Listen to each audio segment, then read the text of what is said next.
I'm Frema Shows. You wonder what I'm having? Ghana red bean stew. This is the authentic one. I love red beans because the texture is different, the taste is different, and I love the flavor of it if you cook it well. This is the authentic red bean stew. Next time I'll show you how to make the traditional one. So I'm gonna take you to the kitchen and I'll show you how to do it. You don't have to eat it with yam or anything. You can eat it with anything. Plantains, yam, gari, red bread. You know, I should have fried with red bread. You know, would have gone well. But anyway, let me take you to the kitchen and I'll show you how to make it. People find it very difficult to do it, but I want to challenge you that it's simple and easy. As I always taught you, my cooking is simple and easy. I want to make cooking simple and easy as much as I can. My name is Frema Shows. Stay tuned, don't go nowhere. I'm taking you to the kitchen and I'm going to show you how to cook it. Hey, you're invited. Hello, welcome to kitchen. Welcome, welcome. Okay, we are going to make Ghana traditional red beans. When I say red beans, that's what I mean. It's red beans. And I just cook one pack here. And if you cook one pack, that's how much you're going to get. Now, let me take you to the basic ingredients. Since it's a local dish, we normally make it in Easter or Christmas, but I'm going to make this authentic. Next time, I'll show you the traditional one. Okay, so I have blend ginger, garlic, and onion right here. I have some stockfish, which is cut into small pieces. I have Kobe, which is salt fish, and I have onion. I have grove. I have pepper, tomato paste, and of course, traditional palm oil. Now let's cook. Okay. I'm going to pour some of my palm oil into my saucepan. You can pour as much as you want because this is a bean stew, so it requires a little bit of palm oil. We're going to let it warm up a little bit, then we're going to put our saltfish into it. I see my oil is nice and warm, so I'm going to put my saltfish, which is Kobe, into it.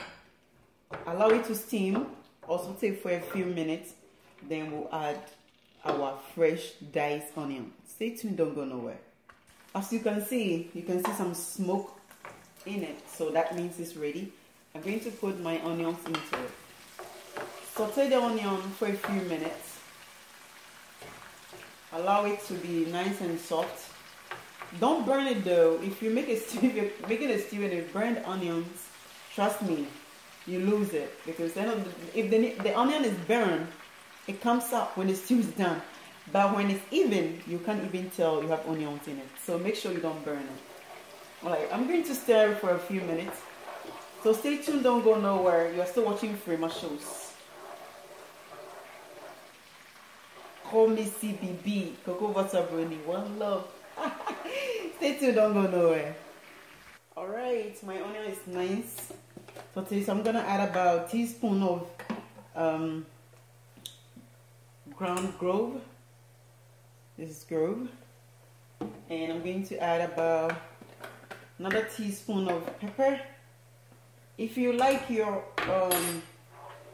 yours hot, please add more pepper into it. Stay tuned, don't go nowhere. Allow the pepper and the spices to settle for a few minutes before we add our ground ginger, garlic, and onion blend. Okay, stay tuned, don't go nowhere.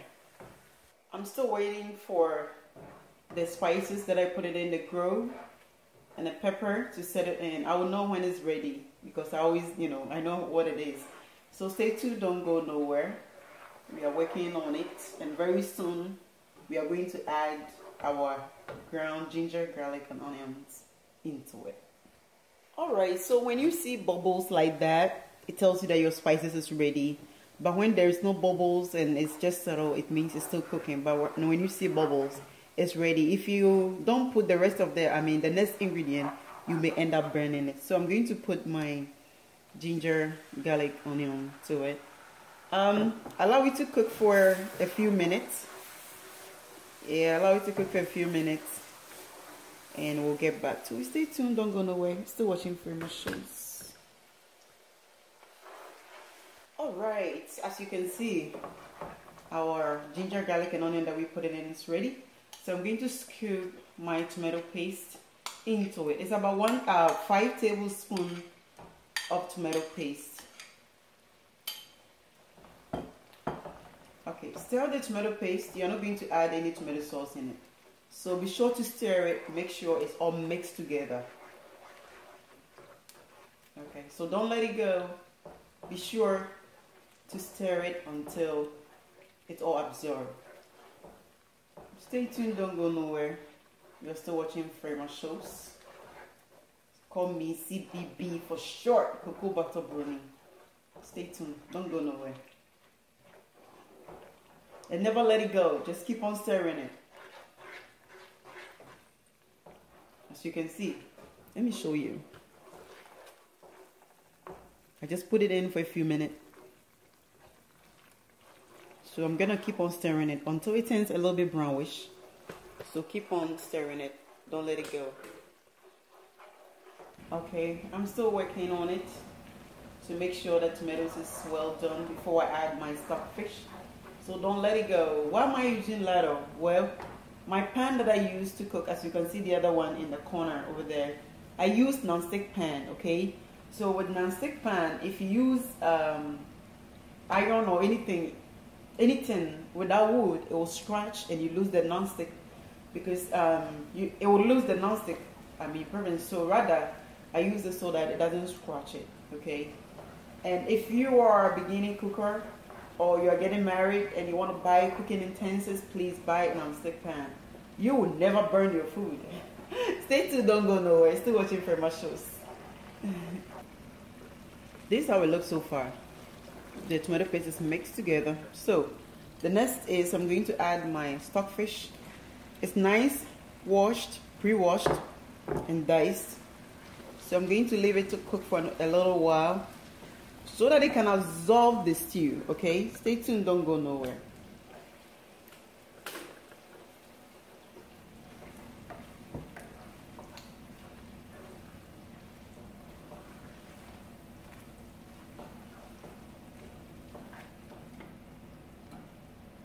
Okay, so we are still working on our sauce.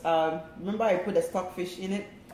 It's not necessary to put stockfish in it. You can also put bony fish, amani or insisawa. You can break them into pieces and put them in. But I decided to use stockfish because it's hard and you can feel the crunchy, the crunchy side of the meat in it. And beans doesn't have to be just beans. You can also, even though beans is protein, you can still add some meat into it to let it feel like something a little bit rich or something. So I'm going to leave it to cook for a few minutes and then we'll be right back. Don't go nowhere. You're still watching Frema Shows. Alright, it's been cooked for a few minutes, so we're going to add our red cooked, it's pre-cooked though, red beans into it. Now on the traditional one, you have to ground some of them and add it to it when you make the palm nut soup. This is authentic red bean stew. So there's the basic simple way to do it. So we're going to leave it, you know how hard it is, but if you leave it to absorb, yes, the stew will go in.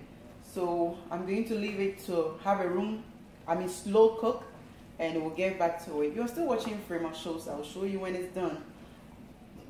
And I do want to thank you for watching, but don't go nowhere until I say bye-bye. Stay tuned, don't go nowhere. I'll be right back. When I say low cook or slow cook, that's what I mean.